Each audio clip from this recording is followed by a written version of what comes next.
This week on Rebecca Runs the Marathon, sponsored by Queen City Running Company, Rebecca and race director Derek Lindstrom go over some key spots throughout the Marquette Marathon.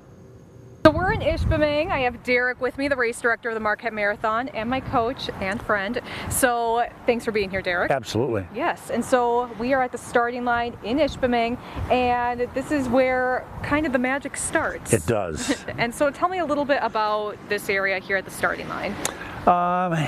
Get here early. It's chaotic in the morning. We have a large field planned again for this year, but it's busy, it's loud, there's music, it's a lot of fun, but make sure you get here early.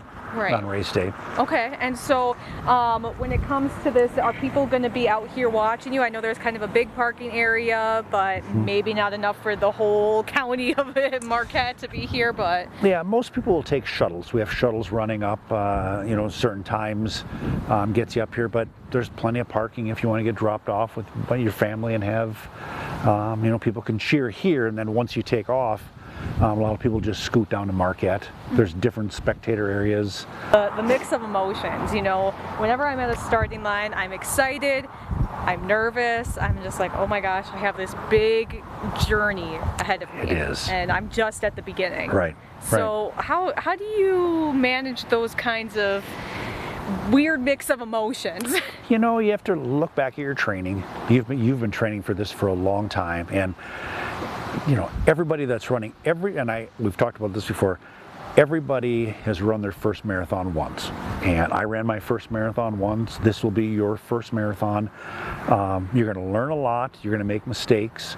But they're addicting. They're a lot of fun. They're very rewarding to finish a marathon. And I truly believe when you get done with this, you're going to be thinking about your next race, about your next marathon.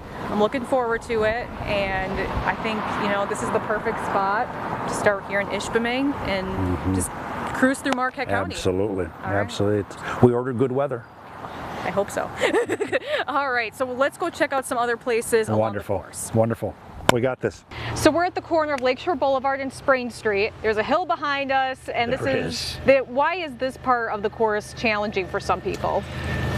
This is mile 16 of the marathon.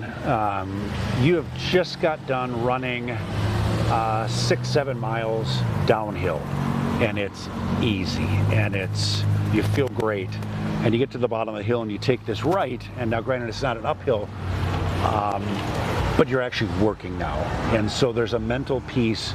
It feels like you're working, because you are, but this was so easy. It was an hour and a half of just easy downhill running, and this is honest. And it just takes runners a little bit to get used to that, Right. So you take this right, you struggle through a mile or two, just know that this is running. We are at Presque Isle Park for the second most challenging, or not second most challenging, but another challenging part of the course, correct? Yes. And so what is that? What's behind us? This is the hill at Presque Isle Park, and it's a challenging hill by itself. It just happens to be at mile 22 of the marathon. It's just in a tough spot, and you can see it's not, I know you've run it a number of times, it's just in the tough spot. Right, yeah, because I've ran it before, and it's not terrible when I've ran it, but I'm a little nervous on how it's going to go at mile 22. So what are kind of some tips you might have for people when they get to this spot? First of all, know where the hill is, and if you're not going to walk it or run it, come and drive it.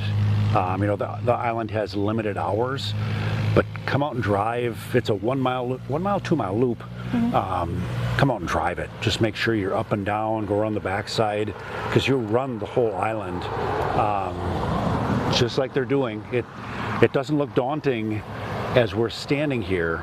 Tough hill. Right, because once you get up there, you think it's done, but there's still kind of an incline. Crest. Correct. And so when I do go up it, what should kind of my form be as I run up this hill? So ideally you could lean into it, shorten up your stride, which for you being 5'1", probably short already. Yes. Shorten up that stride and just lean into it, and don't worry about looking at the top of the hill. We are at one of the most favorite spots for people, the finish line.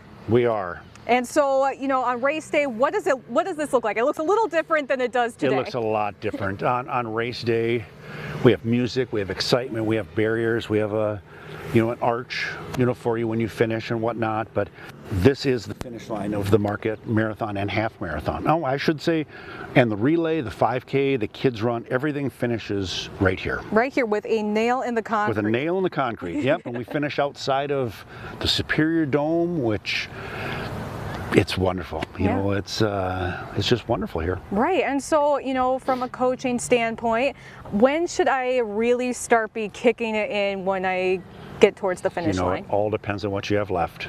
So, I mean, you can see the finish line with probably close to a mile left, but you run along the water down Pine Street as you come in, but it's a long finish chute, so you plan accordingly. Awesome. Well, I am going to be keeping my eyes to the prize, which is that nail in the concrete. Absolutely, right there. Absolutely. Coming up next, your